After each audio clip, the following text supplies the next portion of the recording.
સીતારામ બધાઈને વાગી ગયા છે 6:45 સાંજના. એક વિડીયો મૂક્યો હતો ને પહેલાં, તો એમાં સાંજીનું કંઈક ગીત એક આવી ગયું છે તે કોપીરાઇટ થયો. હવે આમાં યુટ્યુબવાળા કયા વિડીયાને કયા ગીતને કોપીરાઇટ કરે એ બહુ આઈડિયા ન આવે. ક્યારેક ક્યારેક આવું થઈ જાય એટલે ડિલીટ કરવો પડ્યો પાછો.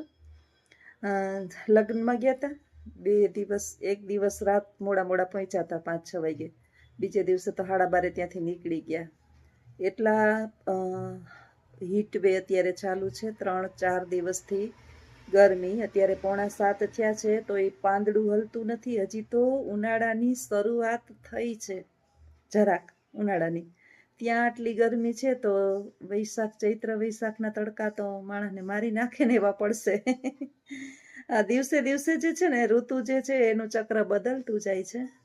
ઠંડી ગાયબ થઈ ગઈ, શિયાળો મને લાગે હવે ધીમે ધીમે કેન્સલ થઈ જશે. અને 2 જ ઋતુ ચક્ર, એમાં ચોમાસું તો ઠીક છે, ઉનાળો માણસને મારી નાખે. ગરમી સહન ન થાય, બધુંય સહન થાય, આપણાથી ગરમી સહન ન થાય. એટલો પંખો જોરદાર ફરે ને તોય ગરમી થાય. અને રહી વાત એસીની, તો આપણે જે છે ને કામ કરતા હોય તો આખો દિવસ એસી ન પોહાય. અને મારે તો એસી જિંદગીમાં કોઈ દી નખાવું નથી. શું કામ કે એસીની અંદર એક વખત તમને આદત પડી ગઈ ને, એ પછી તમે બહાર નીકળીને ક્યાંય જઈ આવી જ ન શકો. અત્યારે કાલે મારે એવું જ થયું હતું કે લગ્નમાં ગઈ તો ત્યાં ખેતરની અંદર એકદમ લૂ વરહે એકદમથી સહન ન થાય આપણે. એનું કારણ શું હતું કે આપણે કોઈ તડકે છે ને હેરાન નથી થયા. એ બધા ખેડૂતના બધા હતા એ ટેસ્ટથી આનંદ કરતા હતા, કારણ કે એ લોકોને આદત હોય. એટલે આપણા શરીરને આપણે જેટલું બગાડીએ ને એટલું બગડે, એટલે એને જેટલા લાડ લડાવીએ ને એટલા લાડ લડાવે. અમારા બા એમ કહેતા, મારા સાસુ, કે આ દેહ છે ને એક દી બળીને ભસ્મીભૂત થઈ જવાની, આને જેટલું કહીએ ને એટલું સારું, આ બીમાર ઓછું પડે ને. એ વાત છે ને 100% સાચી છે. અમારા બા કોઈ દી હખ જ ન લેતા, એટલે એને ન ગરમીની અસર થાય ને ઠંડીની અસર થાય, કહેવાયની અસર ઓછી થાય ને બીમારે ઓછા પડતા, રૂવાડે રોગ નહોતો. આ તો ઉંમરના પ્રભાવને કારણે એના માઇન્ડ ઉપર અસર થઈ હતી, બાકી બાને કોઈ બીમારી નહોતી. અને આપણે જુઓ અત્યારે ધાનના ધનેડા થઈ ગયા છીએ. કાલે આખો દિવસ લૂ આંખમાં કરીને તો મારી આંખ જ નથી ખુલતી, આંખ જ ના ખુલે, બળે ને બહારની હવા તો આંખને હાવ બળતરા કરાવતી હતી. ઠંડા ચશ્મા પહેરવા પડે આપણે. અને આવું છે એટલે શરીર લાડ લડાવીએ એટલું લડે. એટલે કે ને બધા છતના ચાગ છે. ઘણા આપણે એવા જોઈએ છીએ કે ધગધગતા. કાલે એક ગુલ્ફીવાળો ભાઈ નીકળો હતો ને, હું જોતી હતી, એવા ધગધગતા આવા તાપની અંદર ડામર ઉપર ઉઘાડે પગે બિચારો રેકલી રહીને ધોળો જતો હતો. હવે આપણે એને એમ ન કહેવાય ભાઈ હું તને ચંપલ લઈ દઉં, એને શું કામે નથી પહેર્યા એ પૂછીએ તો એને તકલીફ થાય, કદાચ બાધાઈ લીધી હોય કાંઈ. અત્યારે તો બધા બાધા બહુ લે, ઉઘાડે પગે રહેશે. આવા ધગધગતા તાપની અંદર એ રેકડી હાંકતો તો ઉઘાડે પગે. આવા તો કેટલા લોકો છે આ પૃથ્વી ઉપર કે જે ગરીબીની હસ્તરેખા નીચે જીવે છે.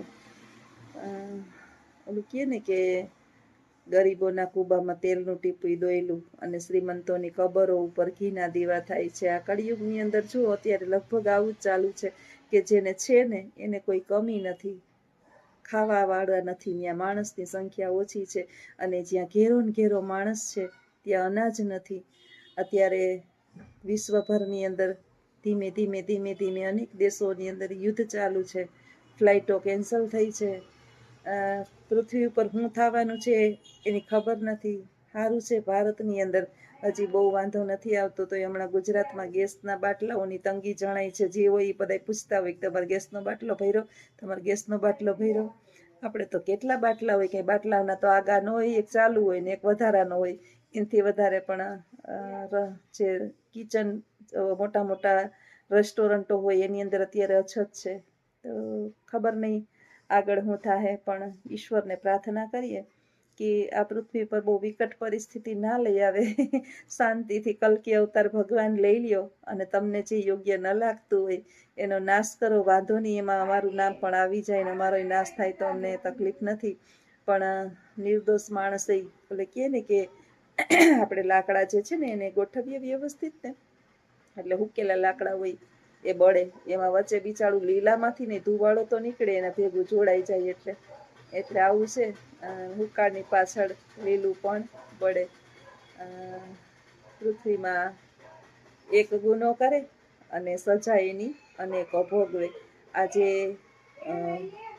પૃથ્વી જે છે ને એ ખોદાઈ ગઈ છે, એનું ખનન થઈ ગયું છે, ચારેય બાજુથી માનું પેટ કોતરી નાખ્યું છે, અને વૃક્ષો ધરાશયી કરી નાખ્યા, પર્વતો પાડી નાખ્યા, જમીનો ખોદી નાખી, ગૌચરાની જમીન પડાવીને ખાઈ ગયા.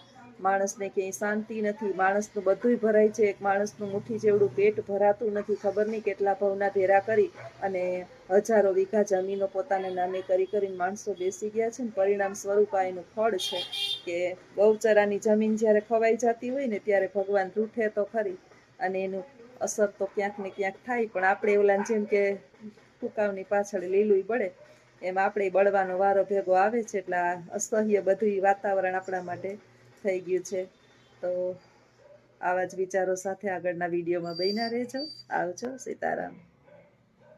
મારા માને તો કેવા છે, આને તો નાયા ચીલા ને મારી બાને થૂકું પોહે છે, અને તો કુંડીમાં નાખી દેવાની. મને એવી ખીસ ચડે, તમને ખીસ ચડે કામ કર તમાર બેયમાંથી મને ખીસ ચડે.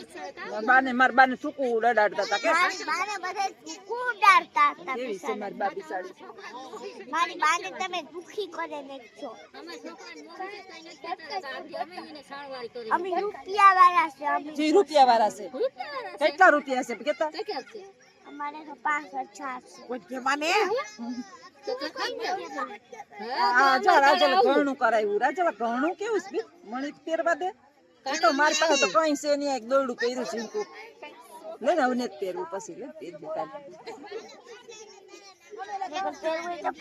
ના રે ના. રાજલ છે ને જા અમારા ભાભી હાની બાઈતે જ રાખે છે. અમારે ભોજાય છે. વરસાદ આ છોકરી તો બાધે હાથા બાંધવાની જેઠી દીઠી ગત મુક્તિ મારા હમી એમ કરતી હતી. રાજલ નું છે ને મને કોઈ અડે નહીં, ગમતું નથી. મારા હમી વાતું કરે નહીં કોઈ ગમતું નથી રાજલ ને. નહીં રાજલ ક્યાં નથી ગમતું? એ ભલે ના વિવાહ કરે આપણે બેબી નું જઈએ. હાલો આપણે બેબી નું જઈએ. મારી બાન ઉભો હે ઈ મને ગમતું હોય કોઈ પોહે તો પછી મારા પણ ન થપાય. મારું એટલે પછી ઉઠવી ના પડે. એમ નો કહેવાય, મોટા ને નો ઉઠવા પડાય બાપા. પાળાય ગાયલા થાય તો એને ઉઠમાં પાડવા પડે. એમ હારો કર મેડમાનો આવે. કે કૂતરું ભરે મન નો ગમે કે ના કે કોઈ માર બાને ચૂકું પૂહે ને મને નો ગમે કે મારવા પડે કે પછી માર બાને ચૂકું પૂહે તો મને મેળ તો તમે આ બાજી કરી રોકાઈ ને અમે તમાર ઘેર જઈ જાય જાય બસ મારી માં બસ હોય. આપણે મારા છોકરાને મળતા હાલ આપણે કોઈ દીકરો જાય અમાર જાવ. અમે આવ્યા સાંજીમાં. જો અમે રાજલ બેન બાગામ હામી બાધે સાંજીમાં બેઠી બેઠી કેતો રાજલ તરવામાં જો મેદાનમાં તાર રાજલ પછી રમવા જાવું ને સાંજી જોવા. જો છોકરા તે મોજ કરે લીલી.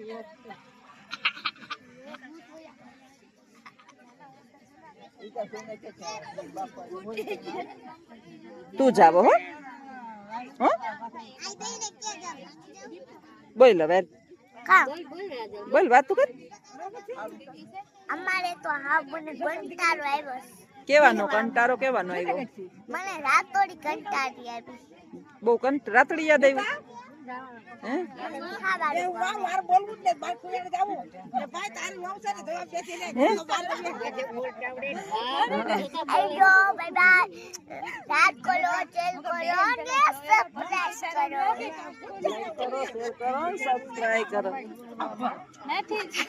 પછી છોકરાઓને બિસાડીને છોકરા પેન્સિલો નું કરવા દઈ દે તું બધાને.